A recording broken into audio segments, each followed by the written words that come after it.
Hi, എല്ലാവർക്കും പുതിയൊരു വീഡിയോയിലേക്ക് സ്വാഗതം. ഞങ്ങളൊരു മൂന്നാർ കാഴ്ചയാണ് നിങ്ങളിൽ എത്തിക്കുന്നത്. കേരളത്തിലെ വിനോദസഞ്ചാര കേന്ദ്രങ്ങളിൽ പ്രസിദ്ധമായ സ്ഥലമാണ് മൂന്നാർ.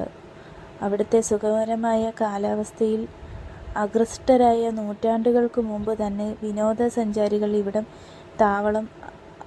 താവളമാക്കിയിരുന്നു. മൂന്നാറിൻ്റെ ഭാഗമാണ് പരിസ്ഥിതി പ്രാധാന്യമേറെയുള്ള ജൈവമണ്ഡലമായ ഇരവിക്കുളം ദേശീയോദ്യാനം.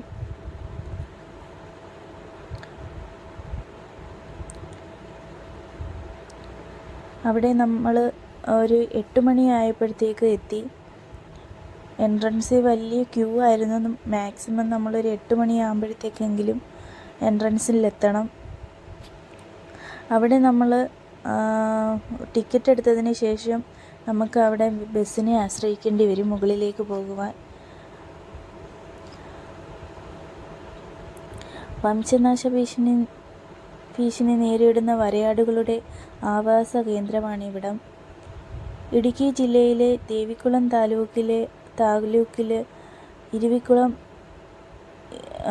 ദേശീയോദ്യാനം 12 വർഷത്തിലൊരിക്കൽ പൂക്കുന്ന നീലക്കുറിഞ്ഞിയും കാണാൻ സഞ്ചാരികളേറെ എത്താറുണ്ട്.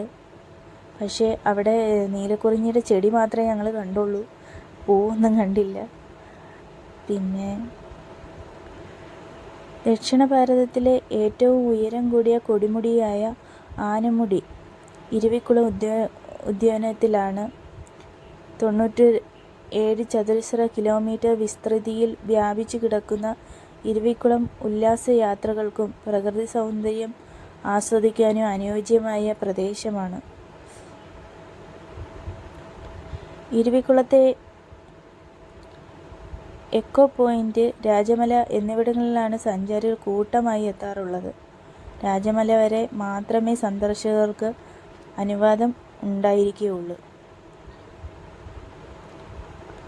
വരയാടുകളുടെ പ്രജനനകാലമായ ഫെബ്രുവരി-മാർച്ച് മാസങ്ങളിൽ ഇരവിക്കുളം ദേശീയോദ്യാനത്തിലേക്ക് സന്ദർശകരെ ഒന്നും പ്രവേശിപ്പിക്കത്തില്ല.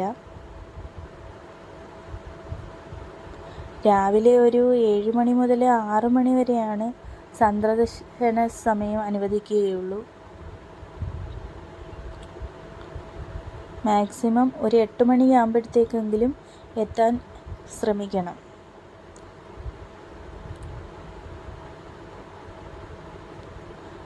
അപൂർവ ഗണത്തിലുള്ള സസ്യജാലങ്ങളാണ് ഇരവിക്കുളത്തിൻ്റെ സവിശേഷത.